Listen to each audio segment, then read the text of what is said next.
2017 চনৰ 1 আগষ্ট তাৰিখে আমাৰ প্ৰয়াত সভাপতি শহীদ লাচিত ইছলাম আহমেদক কোকৰাঝাৰ তিতাগুৰিত 12 গুলীয়াই হত্যা কৰা হৈছিল।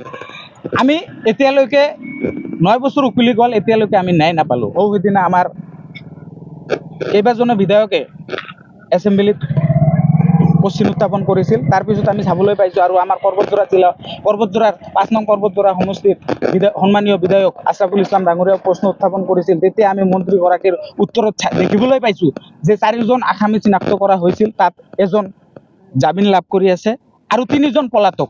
এয়া কিন্তু BTC-বাসী বা অসমবাসী ৰাইজে গম নাপায় কোনজন ব্যক্তি জামিন লাভ কৰি আছে আৰু 3জন ব্যক্তি যে পলাতক আপোনালোকে সকলোৱে জানে। আমি শুনিবলৈ পাইছোঁ এয়া এক ৰাজনৈতিক হত্যাকাণ্ড।